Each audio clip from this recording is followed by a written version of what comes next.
Here we go. Oh, good morning. Good morning. Good morning, Mineko-san, and thank you so very much for being with us this morning once again. To everybody watching us, it's a pleasure to have you with us this morning. It is Wednesday, March 11th, and today we are commemorating 15 years of the Great East Japan earthquake, and everybody who went through it. The whole nation did indeed, but it has been in the news, and well, the news channels, they talk about people and their stories who were there during the earthquake. So I hope that you and your loved ones are safe and sound, and let's hope that there won't be any such let's say natural disasters, right? Anymore, even though I know that it is too much to hope for. But today we are actually talking about something a little bit brighter, and this is communication. And of course, we're going to make some points about making cross cultural missteps when we communicate with people from other countries across border. And well, you already know our guest today, Arai Sensei, is probably how everybody knows Mineko-san, because she has been a Japanese language teacher for over 20 years now, and she has worked with one of the biggest corporations, not only in Japan, but also in the world, teaching their teams Japanese. And also she has been announced the best tutor online by Vida Lingua, and she's also the founder of Arai Academy of Japanese Studies. So it's such a pleasure to have you with us today, Mineko-san. Thank you so very much again, and welcome. Thank you very much for inviting me again because it's always my pleasure to talk with you. And very insightful communication is really important for everyone in the world nowadays, for for our peace and create more bond together. And yes, harmony is Japanese really mind. So it's nice to talk about this kind of topic today. Yes, thank you very much for inviting me. It's a pleasure. And I am very happy that you mentioned the word harmony, because I think that we very often talk about harmony and how important it is in Japanese culture. And when I say culture, it's not, again, it is not about just ikebana. It's not just about ikebuki. It's not just about architecture, right? Because these are aesthetic expressions of the culture. What we're talking about is the structure, and that is the invisible structure, the mindset that Japanese people have in their hearts and their minds. And that mindset is always formed from very early childhood. But of course, as a national character, it has been formed throughout centuries and throughout history. And once again, one thing that I want to say here is yeah, that we're not trying to say that everybody here in Japan is the same, right? People are very different. Yeah, they have different characters. They come from different families, from different regions, but still there are certain patterns that we can recognize. And when we talk about certain patterns and specific characteristics of the culture, once again, harmony, probably the willingness to preserve harmony, to do everything possible to keep it, is a very outstanding, very visible feature. But again, we don't, I think we foreigners, me included, because I'm a foreigner here still, we misunderstand, or we don't really understand the nature of harmony. So, how it is, right? How important Yes. it is. Okay, that's very interesting to hear because it's so normal for Japanese people to create a harmony, and we should try to maintain harmony together wherever we are, for example, because we have group-oriented culture. So if somebody doesn't create this harmony in a group, it could be the company's team or the company itself, or maybe friendship or family, whatever. But people always think we should create a harmony. So this is just, I don't know how we can live without that kind of mindset, you know. So yes, it's, but of course I've been living in Japan for the last 23 years. So I understand the difference, how other people live, not really focusing on this kind of culture mindset. And Right. for yes, yes, so for Japanese people, when we work, especially in business setting, when we work together with somebody, especially the most interesting point is the timing for responding. In order to create harmony in the Mm-hmm. team members, the timing is maybe the most important thing. Then I realized that it was very different in the UK. How different is that? So Oh, I was trying yes. to create this harmony in the team Yeah. in the UK. For example, at the university.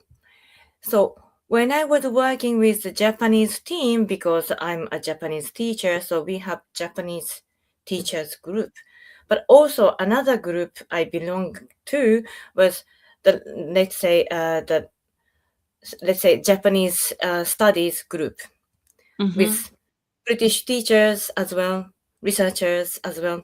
So there are two different type of groups I belong to, and the Yes. way they work was different. The way they communicate was different. So, Okay. for example, with Japanese people, yes, so we always communicated really quickly. So respond was really quick. We had to respond by, for example, email within, let's say, within a day, Mm-hmm. on the same day maybe. But Right. with other team members, like Japanese studies or Asian studies, or let's say like a foreign language group teachers, Yes. and then how they respond was quite different. So maybe when they are on holiday, they don't respond for 1 week or 2 weeks until they finish their holiday, Right. something Yeah. like that. That is a big difference in terms Mm. of business communication style. Hmm. Yes. Yes. I remember What something do you think similar about it? happened. Yes. No, I remember when, so I was still working for my previous employer. And then we were getting closer to the biggest project every year we had every year. So it's a huge trade show. And so we were communicating with basically with the moderator of one of the meetings there, and we wanted to verify several points with the moderator. But then, when we communicated that day, it was Monday, I believe, and then we sent an email and saying, "Okay, could you please give us your feedback about this idea and this idea and this idea as soon as possible?" She came back and she said, "Well, I'm sorry, but I'm leaving now for a holiday, and then I'll be back in 3 days, and then I will respond to that after I come back." So, and I thought this was never going to happen if we were communicating with a Japanese professional, right? And I'm not saying that this is unprofessional, because these are just different work styles, right? So, so, I think and of course, working style and communication style are strongly linked. yes, yes, they are Yeah. indeed. But So, instead, sometimes if it's a company, like where, because I worked with many different companies in the UK, or like Japanese companies located in London, for example. mhm, So when I contacted them, because let's say they are my students, and when they are holiday or when they are traveling to other places and they cannot reply to some emails, and I receive an email that uh, on behalf of them, somebody will reply to you. So if it's an urgent email, please contact this person. So right. that is a nice replacement, I think. For the Yes. urgent situation like your Mhm. case, it's nice to have somebody you can contact instead of the person, yeah, Yes. directly. I Yeah. think this is a good way to maintain the situation better than nothing, I think. Yes, indeed. Yes. Yeah. But also, yes, I have also noticed that if we know in advance how people work in different cultures, then Mm. we can plan better, right? Yes. Yes. So, Yes. as you say, for example, in Britain, if people probably work with Japanese counterparts and they know that there is an urgent project, they can always redirect, let's say, the Japanese person in charge to another person who can help them, another person on the team.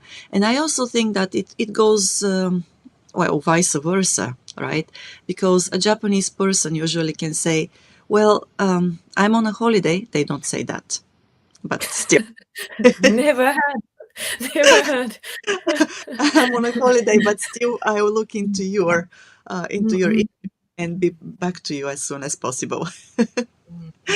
right? Yes, maybe they can be on holiday, but they keep checking their emails. They do, yes. I know that Mm. from personal experience.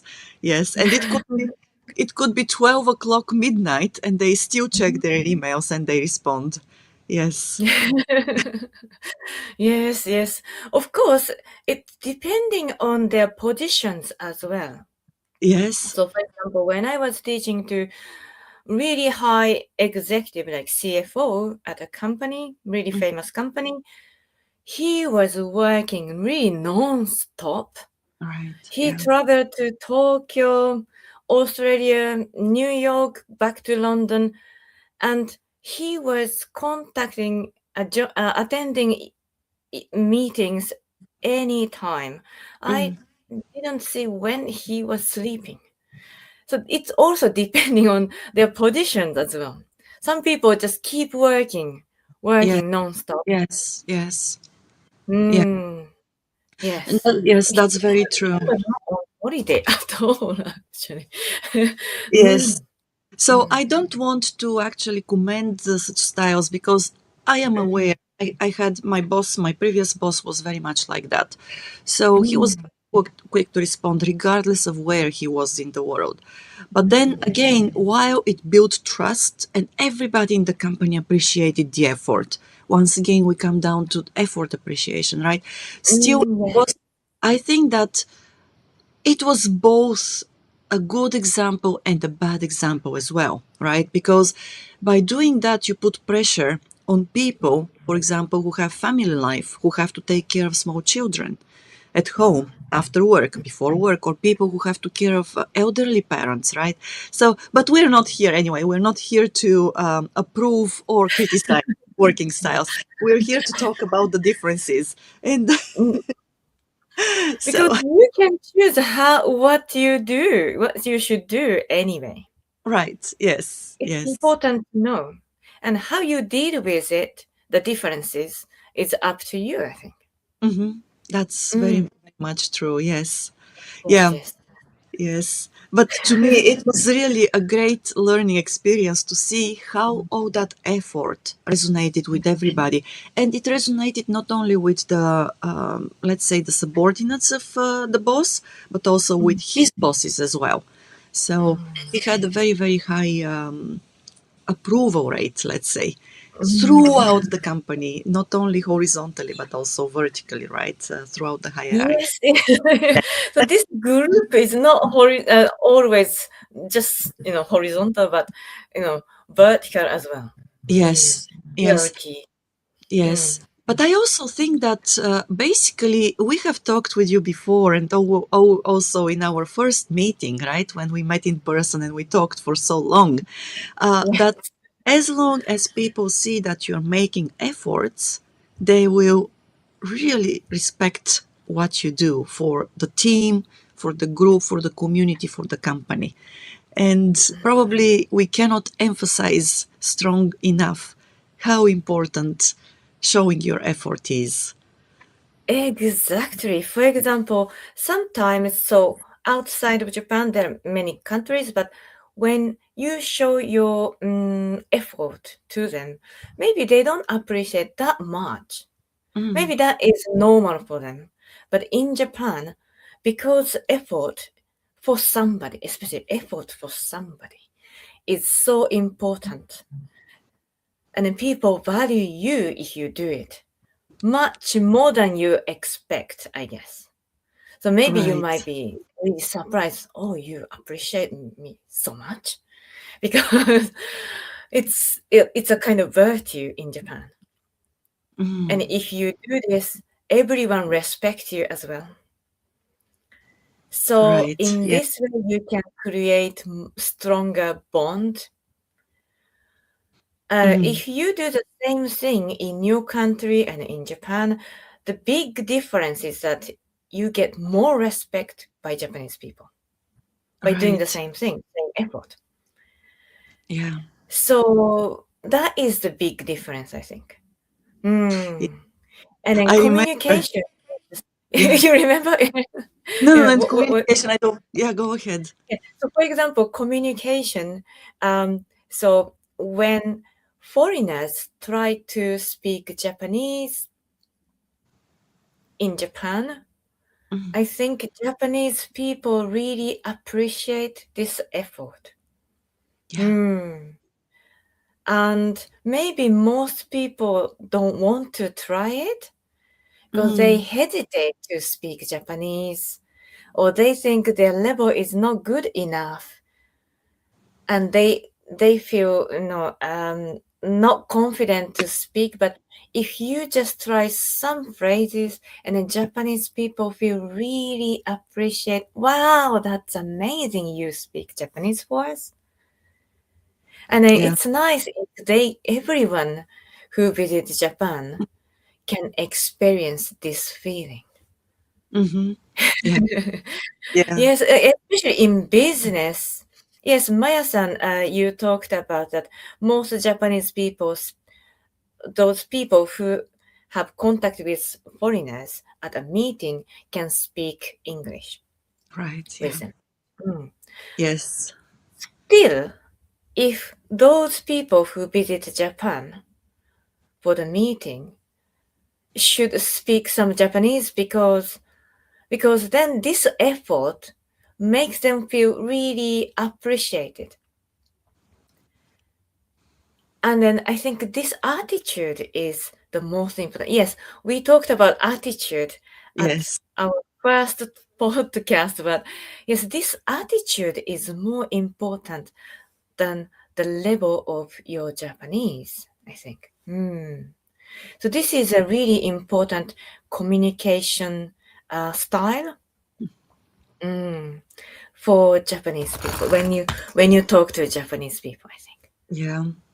Mm. Yeah. I have this story when I was still working. It's a story already probably 10 years old, but it has stayed with me because, well, with the employer I worked for at that point of time, we worked with a lot of international organizations and we helped them do their promotions here in Japan.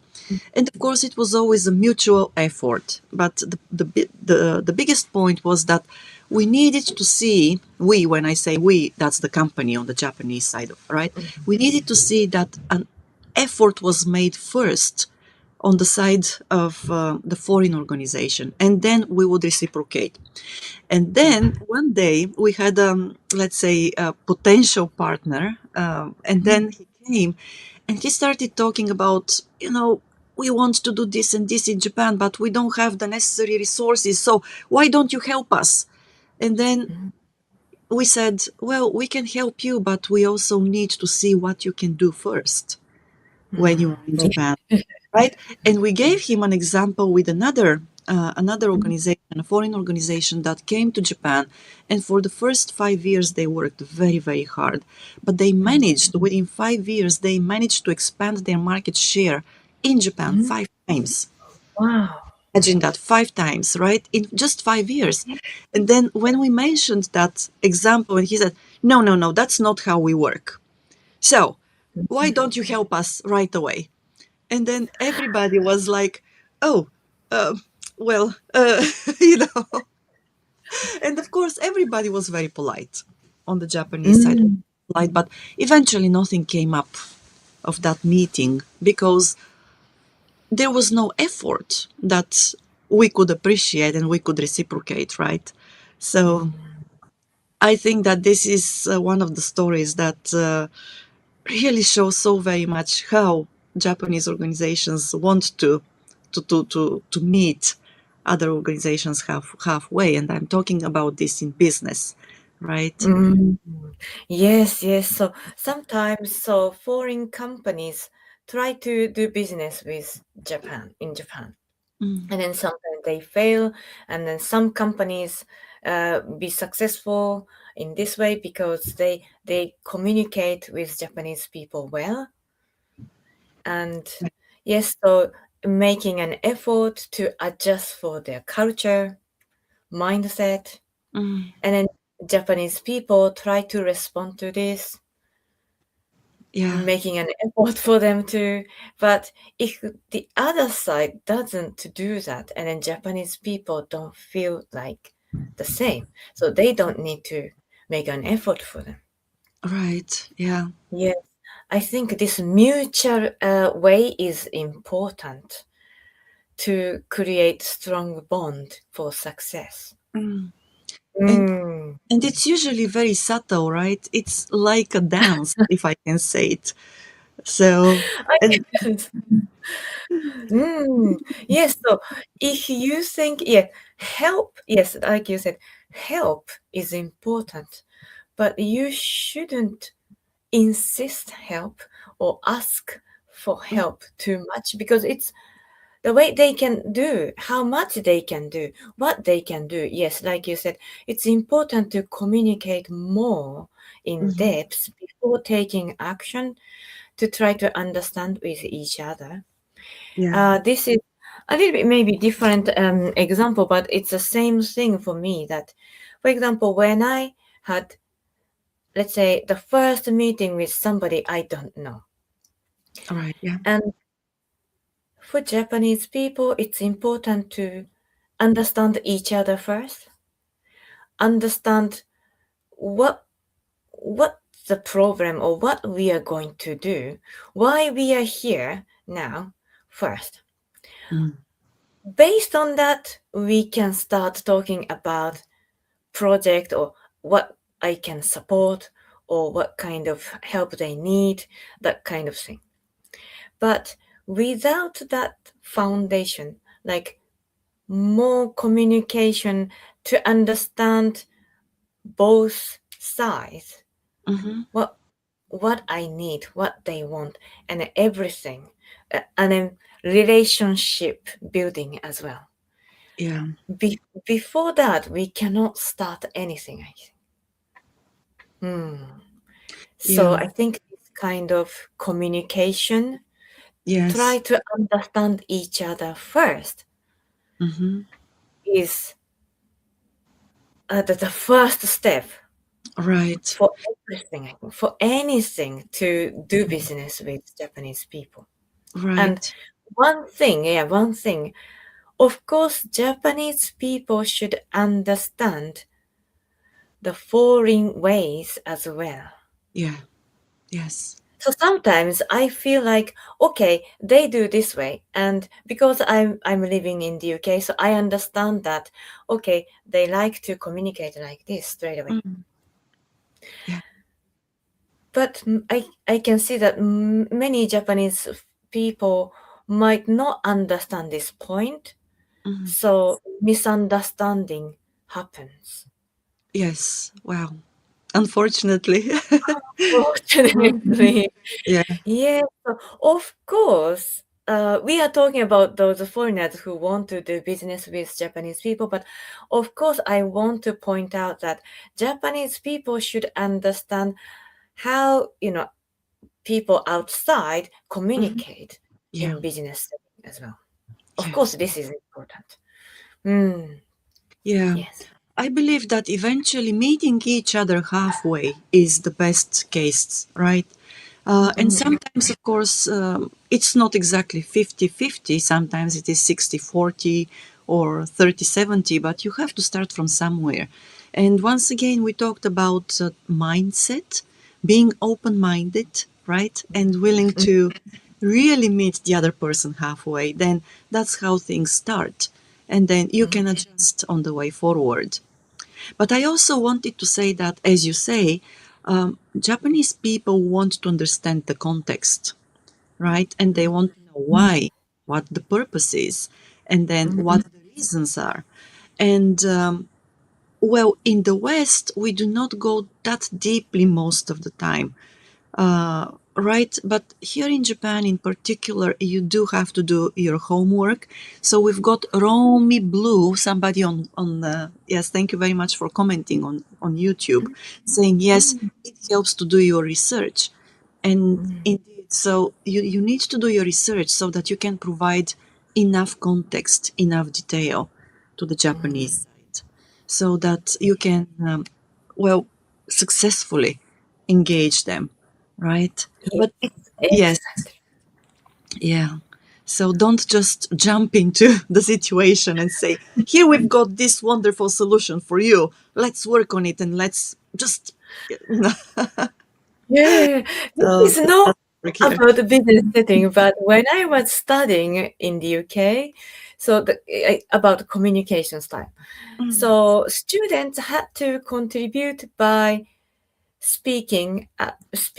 talking about your opinions. For example, when teachers throw a question and then you have to immediately respond. mm-hmm. Right. Yeah, we talked about communication and education Yeah. as well, but Yeah. so because of the education system is maybe different, that can reflect to the communication style in business as well, maybe. But when I was a student, I couldn't respond as quick like other students. Maybe one thing was my English wasn't good enough, so I had to think how should I say in English. That is one thing. But Mm, also for Japanese people, it's important to think first before speak. And but for it seems like those students just wanted to say something first, but they don't know what they were going to say. They just want to get the chance to speak first, and then and then they were trying to say something, but maybe they were not sure what they were going to say, but mm, they were trying to say something. right. And in my case, I wanted to think first, so I was slower than those students. Mm, And then after that, yes, I said just something. This is my opinion. Yes, I think this communication style is very different. Yeah, yes, we indeed. want Japanese people want to think first, so they cannot say something immediately. Right. And I also believe that, of course, as you say, you want to have more context before you can form an opinion, right? But also, if there are people with opposing opinions in the room, you do not want to, let's say, to be controversial to any one of those as well, right? So, and that Yeah, really, it's with Japanese really, people. Yes. yes, I mean, and this is really a difficult way to navigate conversations. So, because everybody knows that in the West, we're fine with that. We like debating. Open debate is encouraged. This is how we believe we find the truth. But it's different in Japan. So, and it is more about consensus rather than expressing individual opinion. And I want, yes. So, Yes, for example, when I first came to London, the BBC in news is always, in the morning people listen to, like BBC for radio program is a popular one in the morning, I guess. But when I was listening, those speakers disturb each other. yes. And it was so uncomfortable for Japanese people. So I'm used to it now, but when I first arrived, every morning those debate was like stopping others speaking. They didn't let others speak, but it's normal because they should express their opinions because this is Mhm. important for the news. for them. But for Japanese people, it's not comfortable. And then on news or radio programs, people don't do that. They always say, "How about you?" or "Can I say something?" And then they start speaking. Yes. So this is the way we communicate. So I think business meeting is the same in Japan. Yeah. Maybe foreigners want to stop others to talk about their opinions or maybe better ideas because this is important for them because to make the meeting more meaningful, Hmm. fruitful. But maybe for Japanese people, the impression is different. Yeah. It's important to be careful about this point, I think. Yeah, I believe it is indeed. We have a comment on LinkedIn from Jameson Allen. He says, my Mm. personal mantra is, which I found melded with my diplomatic efforts in Japan, is cooperate, collaborate consistently and constantly to build mutual consensus. Yeah, Ah, very nice. very nice. Ah, Yes. yes. Mm. Yes, Mm, harmony is so important than sh- expressing our opinions in mm, Japan. yeah. But yes, because of the cultural background or history, yes, harmony is important. So Japanese people always like to say yes, Mm, but this yes doesn't mean really yes. Because right. yes is for creating harmony. Hmm. Indeed. Yes. Yes. This misunderstanding for foreigners is maybe not good for them, but Yeah. it's important for them to understand what yes really means for Japanese people. Yeah. Mm, And it doesn't mean yes in the Western meaning of the word, right? It's just mm, yes. Yes, from my experience in Japanese meetings, I mean, I have worked for Japanese organizations for 22 years, but mm, from my experience, yes usually means I hear what you're saying, right? I am listening to you, but it mm. doesn't mean I agree with you. So, Yes, I'm listening to you, right? listening to Yes, you, I yes. accept what you said, but let's say maybe their opinion is different. I Mhm. accept or I understand what you mean. Yes, but it doesn't mean that real acceptance, like I understand more like. Mhm. But Yeah. then, yes, it doesn't mean that they agree with Yes. you. And yes, this is very interesting point. Mm.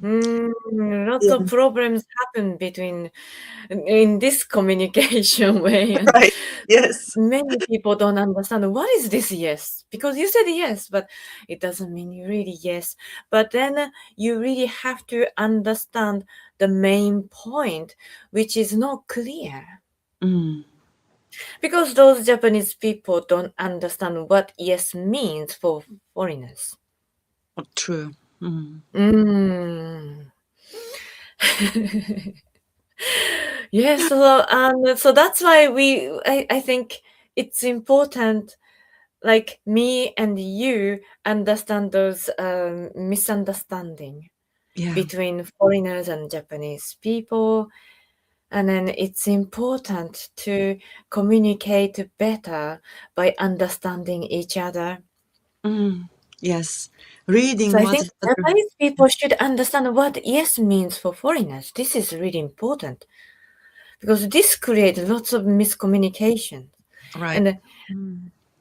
it's important to understand that, but also foreigners should understand the Japanese ways of communication because they don't know how they foreigners communicate. So this mutual communication, mutual understanding is important, I think. Yeah. Hmm. Yeah, it's important also to confirm things, right? Because last year, for example, I was traveling with a client, and in one of the meetings with the Japanese partners, the Japanese partners said, well, responded to a question basically that they were interested in starting a new project, right, next year. And then, but of course, knowing that there might be some misinterpretation, what we did after the meeting, after my clients went back home, was communicate via email and once again reconfirm the intention on the Japanese side, right? So, and I think that this is a very important point to avoid misunderstandings because there is, I think it always helps to reconfirm afterwards, and you can do it in many different ways. You can ask even a direct question because I mean, with a nice introduction of the email, or you can just said, "We thought that this was said in the meeting, and then I would like to hear what you think about it," and so on, right? But confirming things, verifying them after a Yeah. meeting is a very important thing to do, so that Yes. you don't end up disappointed. Maybe first time maybe they get a bit surprised because I heard you yes, but it's okay. We can, you can continue your conversation by Mm, emailing to yes to confirm what it mean. What because I heard your yes, wasn't it yes? right. And Yes. then, of course, because of group-oriented culture, maybe they have to ask their more senior. They report the meeting and then discuss more about it with their seniors, and then decision making is maybe another person, and then they have to confirm later. So, so yes, you can, still communicate. It's not the end. So then finalize it. So it takes longer than maybe you think, but this is the way how Japanese company communicate.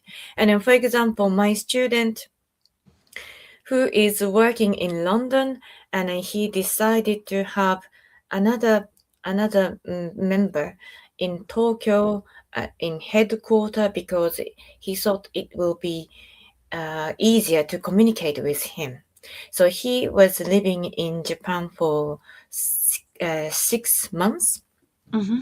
and I was teaching Japanese to him as well. But what happened here was that so my student in London decided to place this person in Japan, in Tokyo, because it will be easier to communicate with him, with the people in Tokyo, the staff in Tokyo, the seniors in Tokyo. But actually, what happened was that they didn't let him to talk to my student in London directly Mm. Why is that? because in the team, the senior, there was a senior Right. Yeah.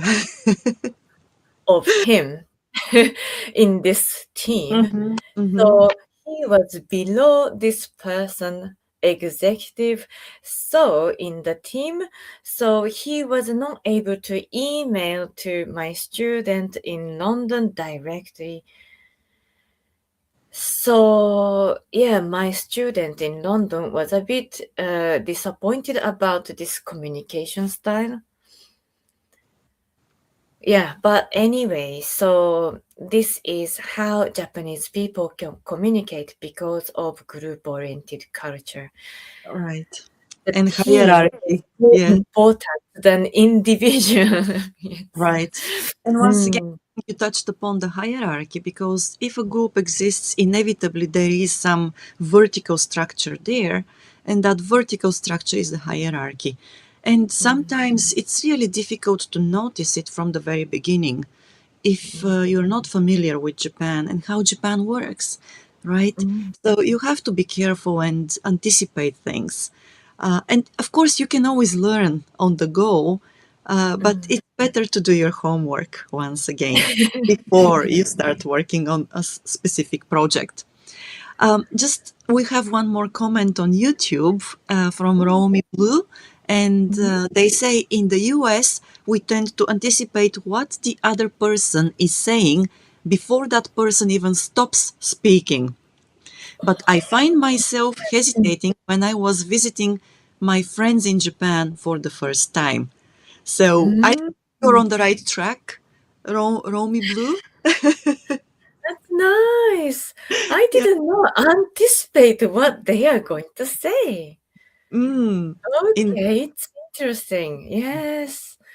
Okay, so yeah, that's very interesting because it's so communication is always like communication is important to understand each other. So it's important to try to understand what their opinion yeah. before they are saying maybe because it's easier to understand when they say that Mm-hmm. and then we say yes exactly something like that. This is also important. And maybe Japanese way is we want to wait until they speak, I guess, to Yeah. make sure. So this communication style is maybe different, but it's very interesting to hear that. Yeah. Mm, I also yes. want to say because we have learned that communication is a two-way street, Mm-mm. right? And Mm-hmm. it is true, of course. It takes at least two to communicate, but usually it is something that we see as, let's say, an exchange of information between two individuals. Mm-mm.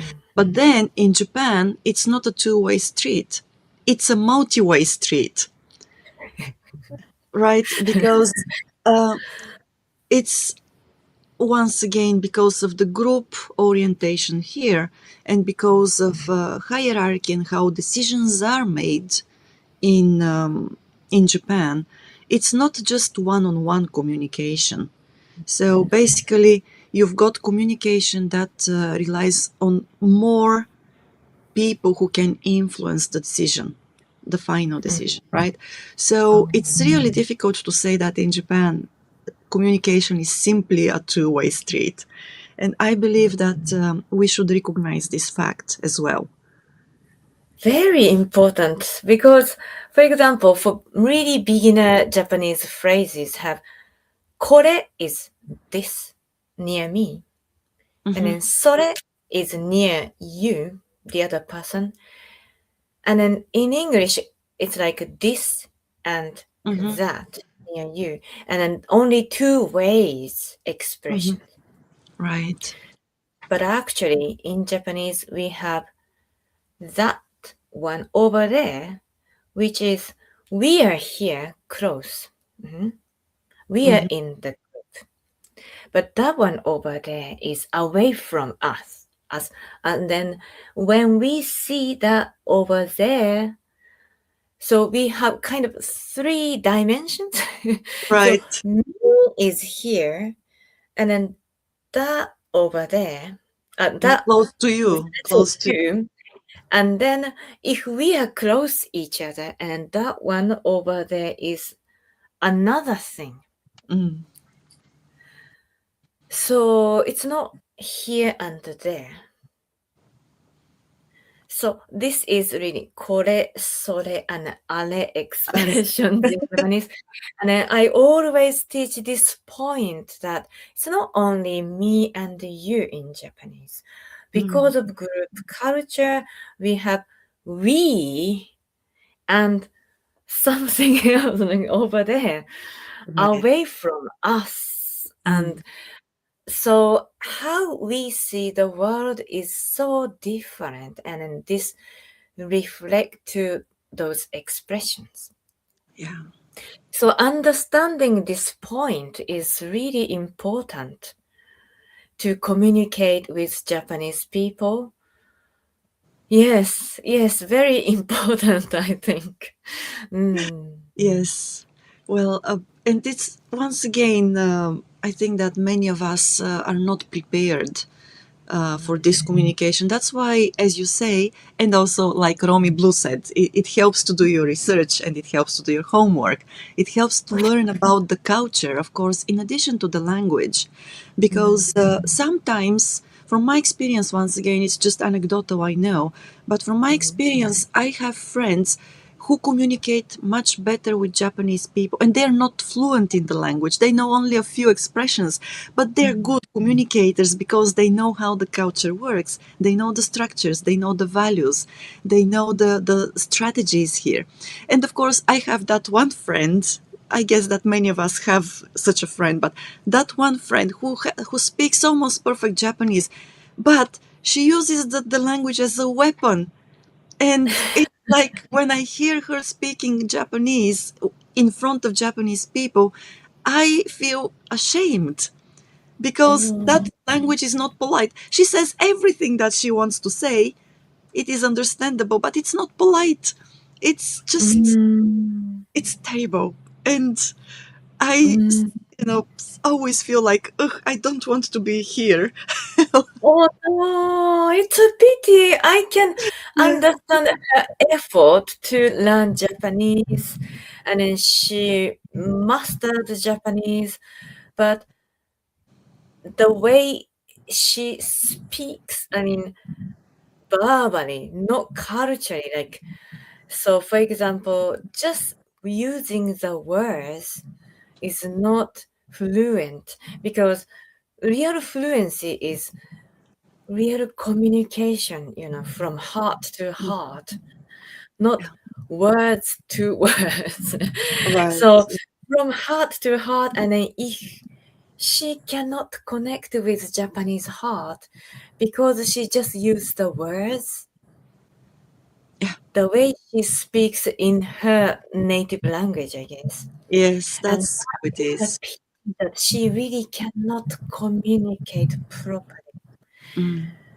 But like, for example, my students who never studied any other languages, but they had to speak Japanese, and or not had to, but they wanted to speak Japanese for their business chance, and they just use minimum Japanese phrases, but they successfully communicated well, so they succeeded in their business as well. So again, the level of Japanese language is not that important. How you communicate Mm. really is in the effect. So if you make an effort to communicate, not just words, Mm. Right. communicate. This effort is important, I Yeah. think. Yeah. Mm, It is indeed. And again, I mean, learning Japanese is a beautiful thing to do. So, mm, because it's a language, and when you learn a language, mm. you learn something new every day. Not just the words, but the way the people who speak that language see the world, right? Exactly. Yes. Like Yes. body language, how to care about others. Mm-hmm. And that becomes our expressions.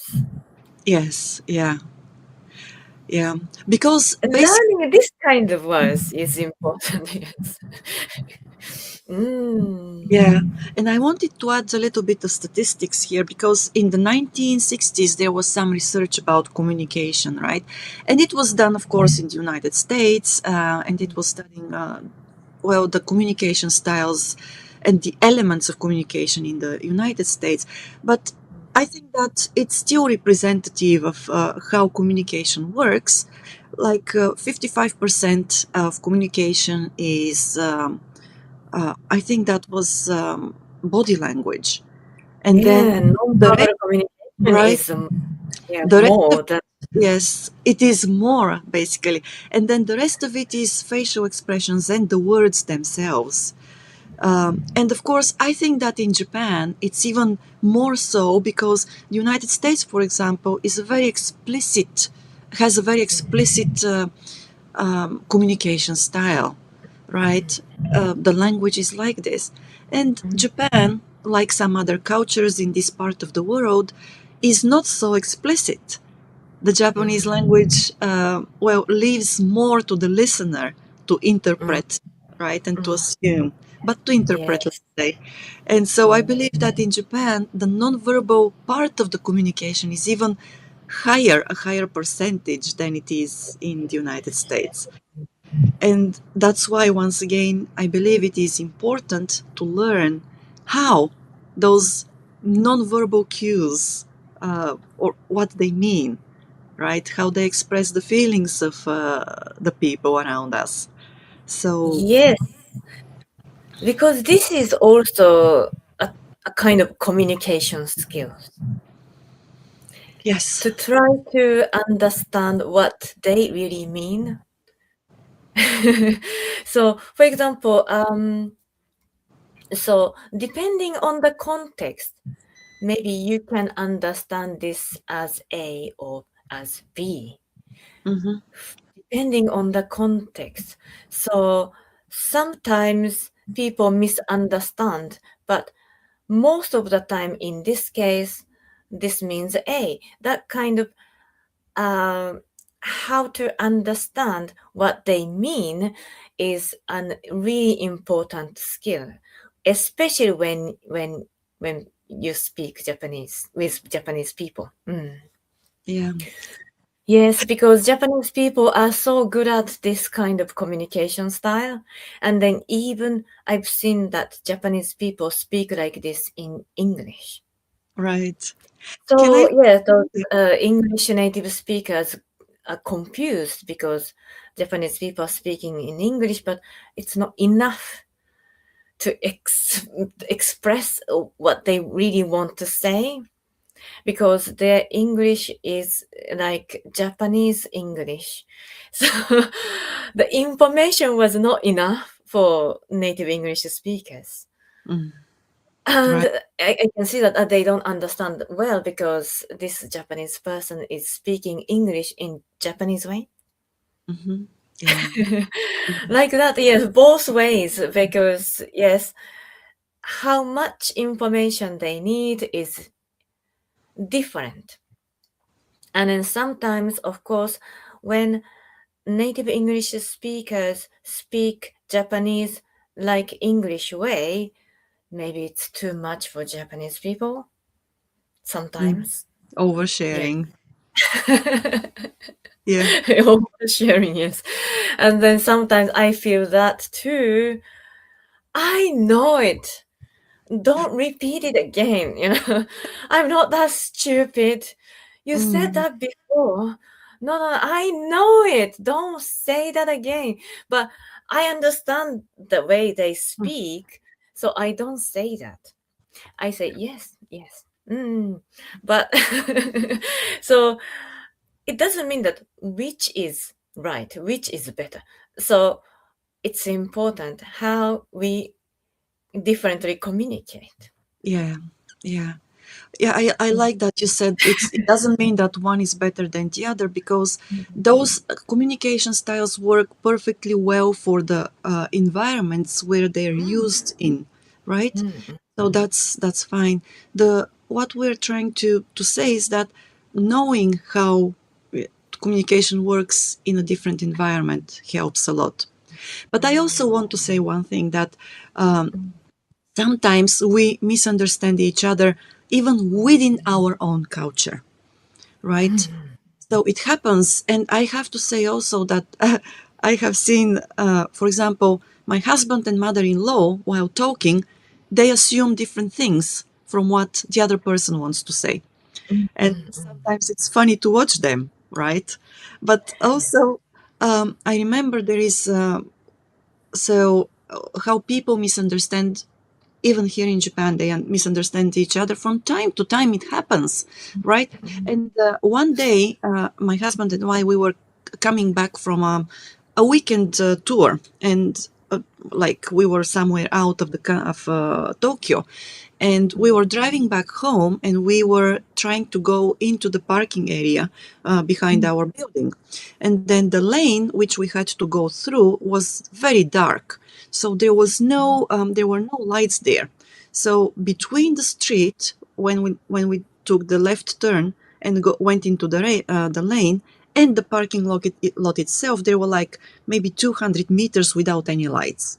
And then, so the moment we turned, and then my husband saw, and we saw basically that there was a family walking on the side of that lane, right?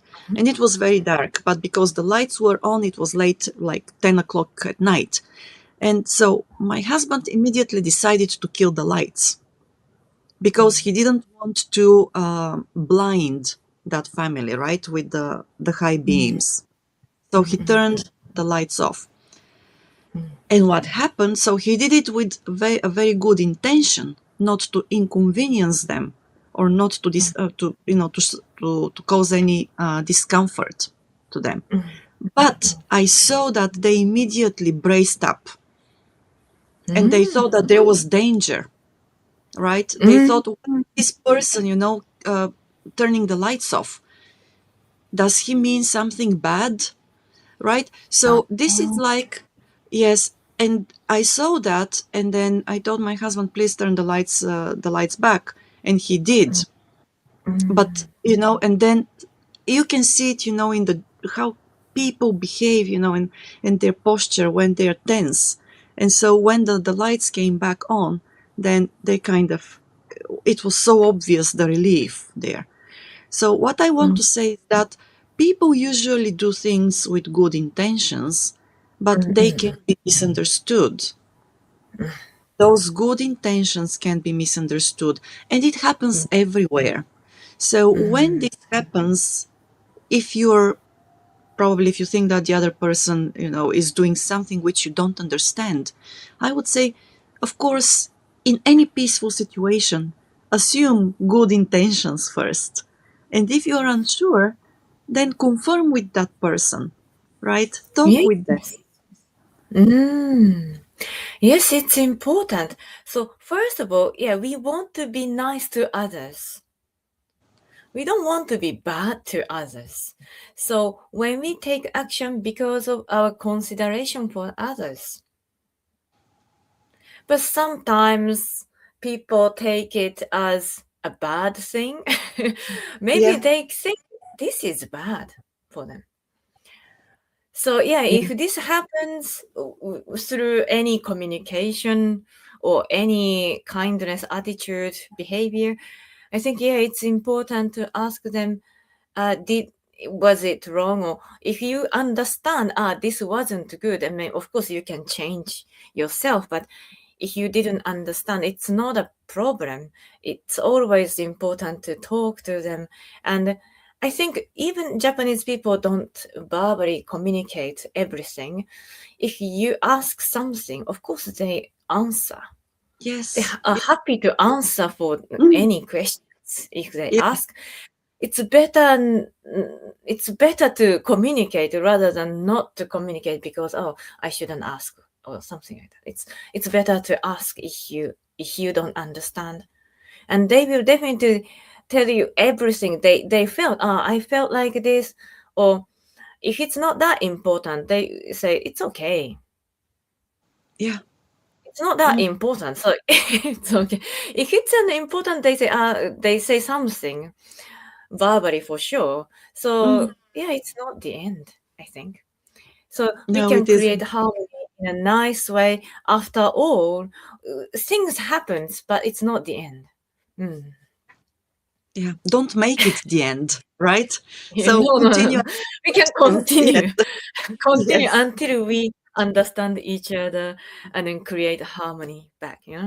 Mm. yeah, yes. Yeah. Wow. Okay, so Mineko-san, we are once again just 1 minute before 9 o'clock, and this is the time when we wish everybody a happy midweek and also a successful remainder of the week.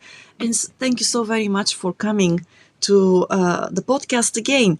To everybody watching us, tomorrow and on Saturday, Arai Sensei and I are delivering a seminar for people who are working with Japan and want to learn about specific phrases and cultural nuances for their first business meetings, business lunches, and business dinners. So if you are interested in this, just sign up for the seminars and we'll be happy to see you there, because we're going to, well, to give you a lot of practical, very practical tips and advice about what to do and how to read some of the signs there as well. Yes. So, Mm. Mm. yeah, I really look forward if many people can join and yes, to meet more people to help each other, I think. Mm. yeah, indeed. Thank you so very much. And we're looking forward to seeing you at the seminars and also, well, hopefully next time as well. Thanks a lot. Have a great day.